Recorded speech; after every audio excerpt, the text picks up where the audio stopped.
Information is power. All right, everybody, we got to get into this because this Karmelo Anthony situation, the case, it's corrupt. Everything about it is corrupt to the rooter, to the tutor, everybody. I'm going to break it down to you right now. Now, he got 35 years, okay, in a county in North Texas that it was supposed to be in Denton County. It wasn't supposed to be in Collin County. And there's a lot of funny business going on with this case, right? We got some people who have witnessed a 4K version of the video from start to the middle to the finish. Then you've got people that were in court saying, well, we only saw a blurry vision of the video.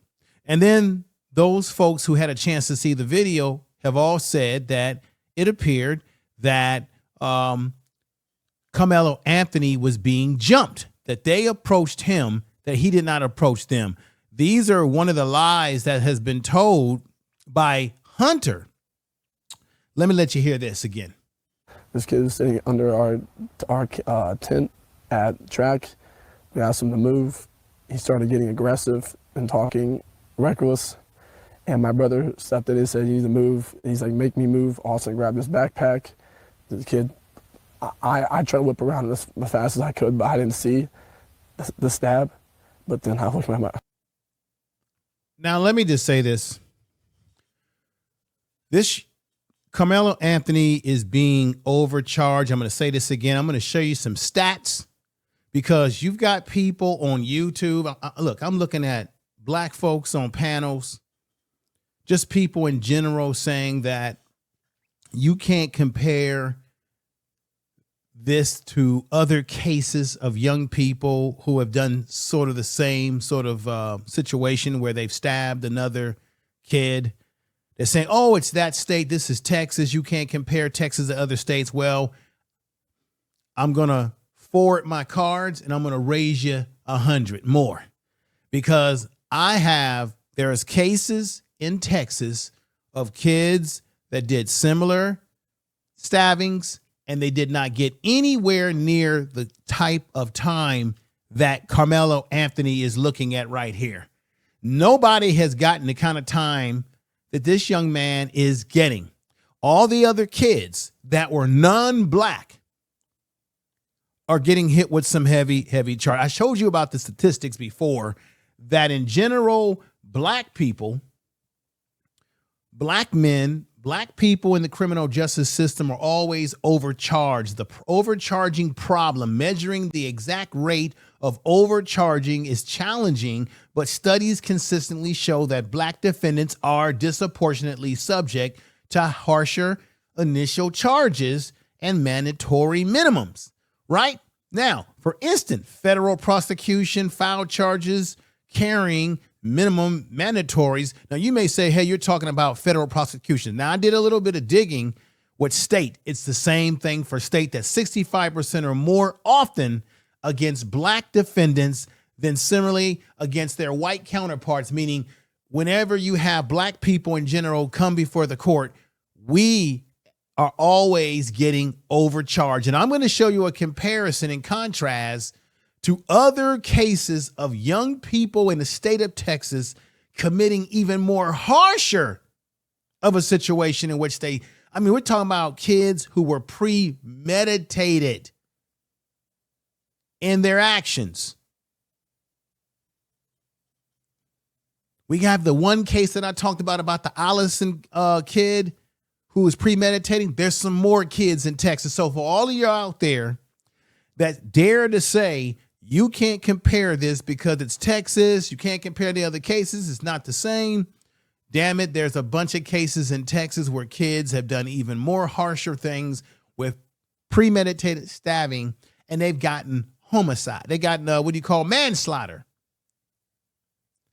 Karmelo Anthony is the only one who got 35 years because, one, the system in Collin County is rigged.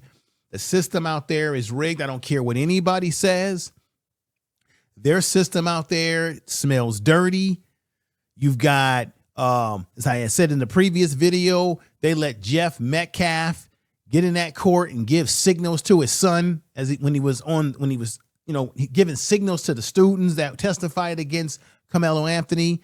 I've already told you that there was a relationship between Tovey Shook, the defense lawyer for Karmelo Anthony, and then you have the relationship that he has with Bill Whisker, who is the prosecutor. And these guys had a law firm together. They should have been asked to excuse themselves. Then there's already these rumors that Jeff Metcalf may have had a relationship with a friend, or has a relationship with a friend. I want to put this up here because the man is a straight racist. Let me just let you hear what he had to say about Karmelo Anthony again. Black fatigue, it's real. I'm sorry. He's the only one in your family without a damn record. I guess that's something to brag about in your culture. I got a new name for Mello, okay? Because he was such this little boy y'all were trying to portray. How about Watermelon Felon? How's that one strike? He's telling you exactly how he feels. Here's Karmelo Anthony when he first walked out of court. Let me take this off. When he first walked out of court, just stay close, okay? When he was, I guess, given bail, and this is when the media was all over him, as a reminder to you, asking him why did he bring a knife to school? Why did this whole thing happen? They were all over him as they're getting ready to walk out here, as you can see. And Karmelo Anthony obviously didn't say anything. Do you have anything that you'd like to say to the victim, to the family of the victim? Why were you armed, sweetheart? Karmelo, why were you armed at school?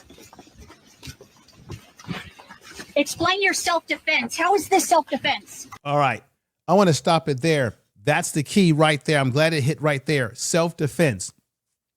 One of the biggest problems in this case is that we never did hear from Karmelo Anthony himself on the stand, to take the stand and tell the story from his perspective. We've got a lot of other people telling the story, but the one young man that we really should have heard from, and I know there's some people that were saying that, no, they shouldn't have put him on the stand, but a lot of the experts, the legal experts, are saying that that was a big mistake, because usually when you have a self-defense case, you have the plaintiff get up on the stand, right? Or the defendant, should I say in this case, not plaintiff, get on the stand and tell their story. I would have liked to have heard him tell the story, because as I said in other videos, they failed to make Karmelo Anthony human. They failed to bring forth more character witnesses to express what type of young man he is. They did not put out there the fact that he saved a young child from drowning. Where were the parents of that child to give a character witness, because he saved their son, their child?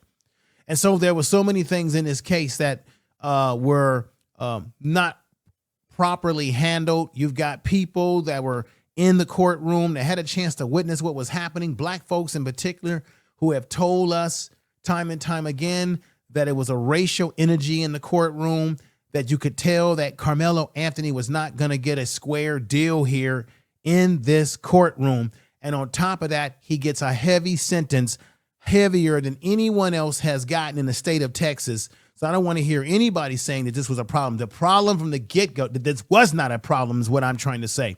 The problem from the get-go is whether Karmelo Anthony had the legitimacy of the jury was in doubt, because there were not black people on that jury whatsoever. They got rid of people who were qualified, as everybody kept focusing on the people who weren't qualified. Now, remember, I'm going to say this out because a lot of people have been saying, well, these were the people on the court. The bottom line is it was all white male jury, all white men.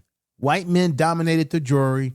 We're talking about Texas. We're talking about make America white again type of philosophy with the red man or the orange man in the White House. So mostly all white males, 3 Asians, right?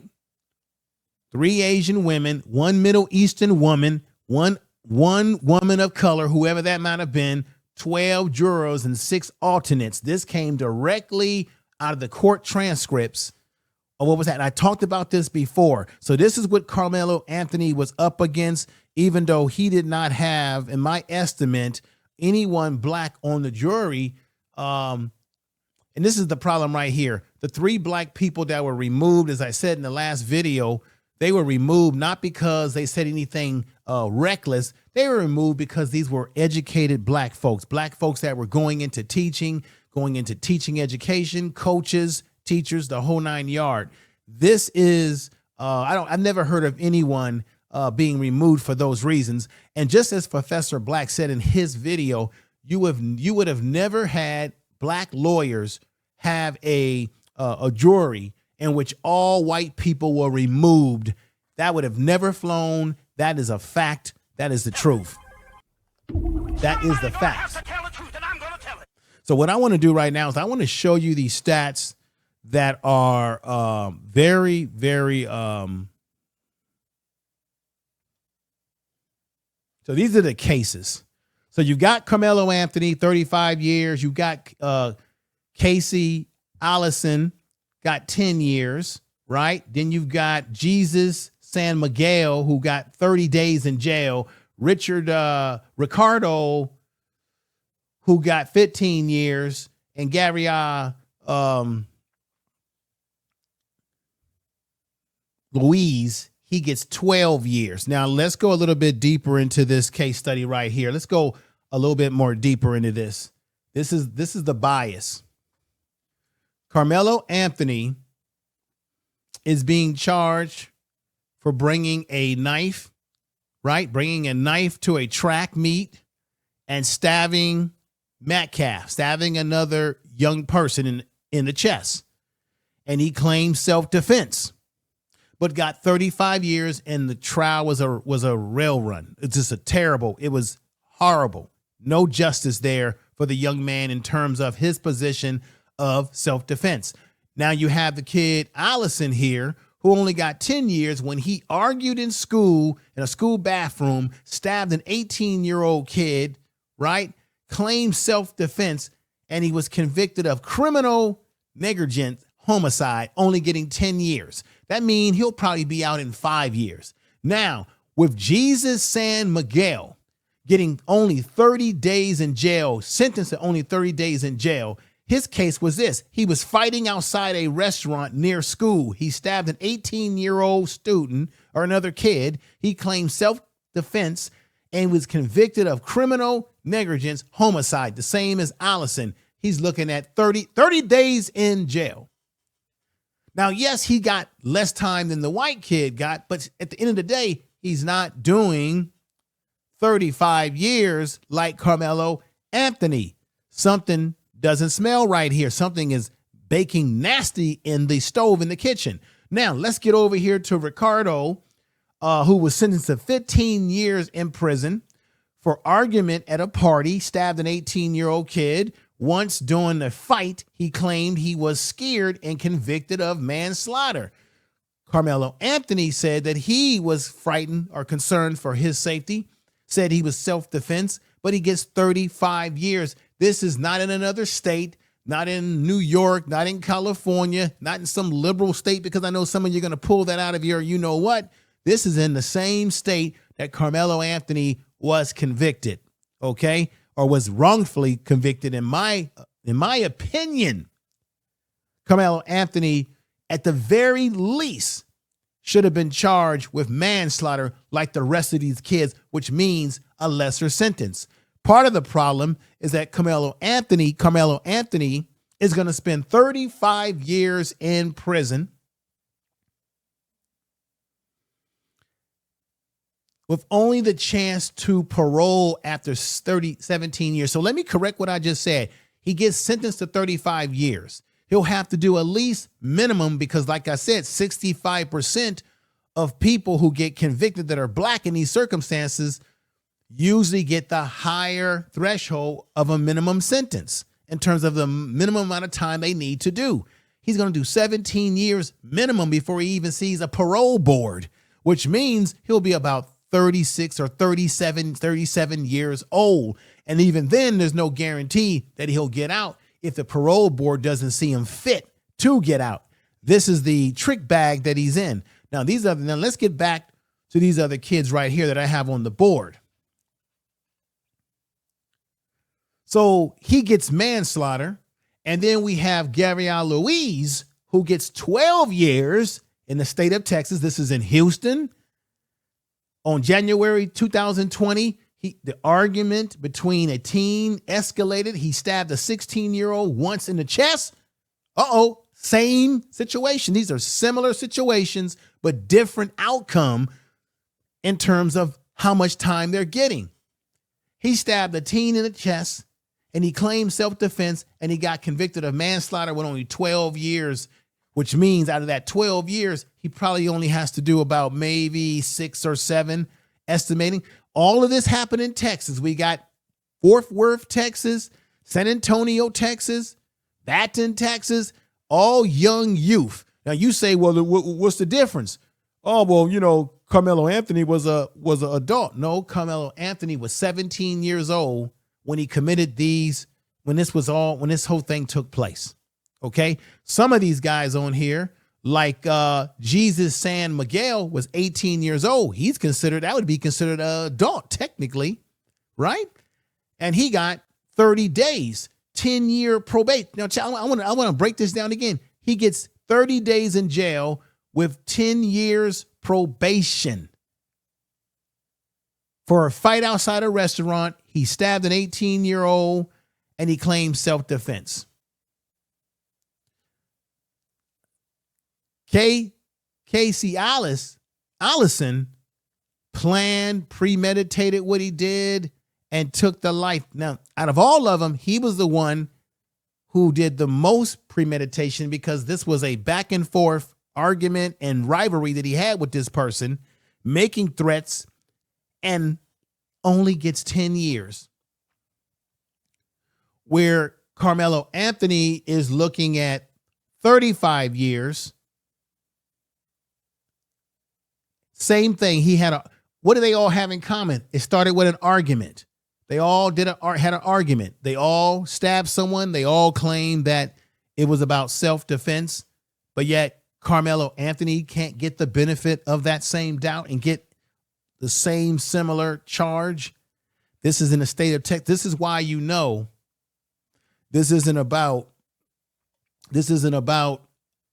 it being an equal situation. This is about when black youth, outside of any other youth of color or in comparison to our white counterparts, especially, we always get 65% or more often are going to get a higher sentence with higher minimum time that we have to do before we can even think about parole. This is the sickness of American society. We know that Jeff Metcalf is a complete racist. We know that his son, as I played earlier, was inconsistent in the things that he said. And so Karmelo Anthony, in my estimate, this whole thing has been chumped up against him.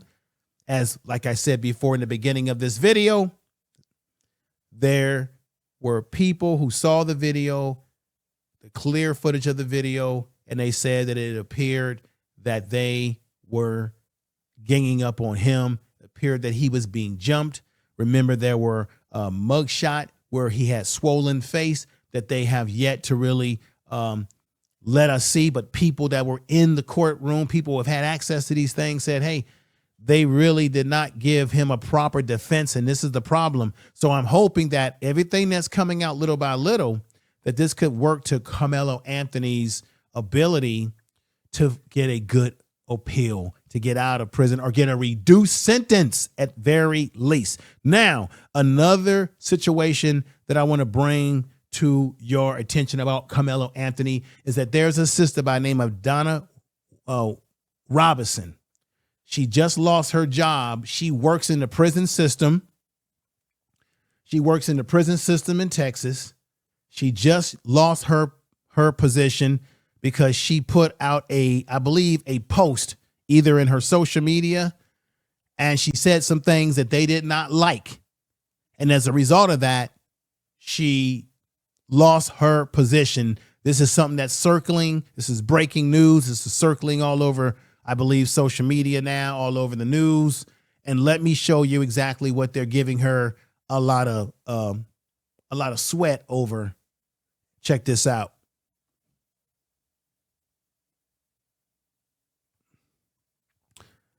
A Texas parole supervisor has been fired after posting an inflammatory, according to them, inflammatory comment about the Karmelo Anthony case on social media. Donna Robinson, who identifies herself online as a Texas Department of Criminal Justice employee, should I say, wrote that she was glad we did not have to bury another black child. And she also added, let them start burying some of their, you get it, own, meaning the white folks there, for change. And then, of course, she had some, she had a few other words to say. I said what I said. The comments came after Anthony, 19-year-old, Karmelo Anthony was sentenced to 35 years in prison for the fatal stabbing of 17-year-old Austin Metcalf at Frisco track meet. The TDCJ said that Ms. Robinson's statements demonstrate bias and were incompatible with the agency's mission and values. Okay, now they want to talk about values. All right. These statements are incompatible with the TDC policies and values, and agency said in a statement, discriminatory or inflammatory conduct that sort of erodes the public confidence, right, in the criminal justice system will not be tolerated. What are you talking about, folks? Look, folks, we already don't have any respect for this so-called criminal justice system. It already stinks to high heaven when you look at what happened in the courtroom with Karmelo Anthony and the way this whole thing laid itself out. I'm going to say again, how do you justify the fact that he gets 35 years and these other 4 kids who committed similar situations in which they stabbed someone, claimed self-defense, claimed that they feared for their life, got into an argument and stabbed someone. One of them right here, Allison, even planned it, premeditated. The other 3 got into a scuffle with people, got angry, argued, stabbed. One gets 30 days in jail, all Latinos. So that's why I don't want to hear this whole talk about black and brown, because we're not, when it comes to black people in America, even these other ethnic groups will hate on black people. So when people talk about, well, there were Asians and there was a Middle Eastern person or maybe even a Latino person on the jury, well, those might have been alternates maybe. That doesn't mean anything, because some of these folks bring their anti-black sentiments to this country with them, or to our neighborhoods, to our communities with them as well. And there's never been a black and brown coalition, but you can see that when it comes to black people, we get the heavier time, we get the longer sentence, we get the higher minimums that we have to do before we can get parole, and we get a justice system that doesn't bend in our favor, that bends away from us. There's a lot of stuff about this case that is very disturbing. Please share this video on all your social media. I really appreciate you all that are watching the video right now. Please share this video. Let me know what you feel about this video. Am I right? Am I wrong? Are you feeling what I'm talking about? Does it make sense what I'm talking about? I really appreciate you out there. We're going to keep digging further and further into what's going on down there in this area of North Texas. It is really crazy. Once again, you can find me on all the social media. You can find me on the Facebook at Information Man, Instagram at Information Man, TikTok at Information Man, the X platform at Information Man. Wherever you like to, enjoy your social media, check me out. I'll be making some more content and keep pushing the ladder with this. I really appreciate it. This whole situation is crazy, y'all. I don't know what to say. The young man is not getting a square deal here. Let me take this off the screen. He's not getting a fair deal at all. Let me know how you feel about this. But the situation that really caught my attention is Miss Robinson right here.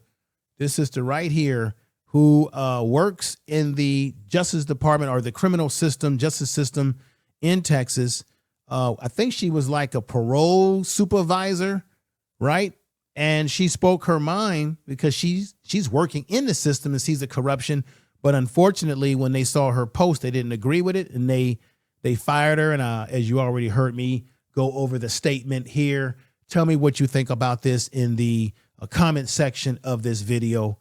And what can I say? This is crazy. Y'all take care, peace, and respect. Peace.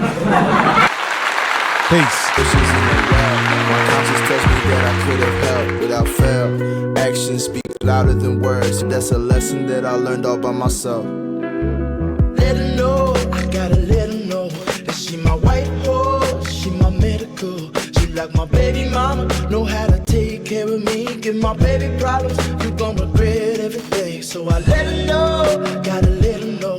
Came through the front door, I'll be ready for her. And if it's what you want, I'ma give it to you.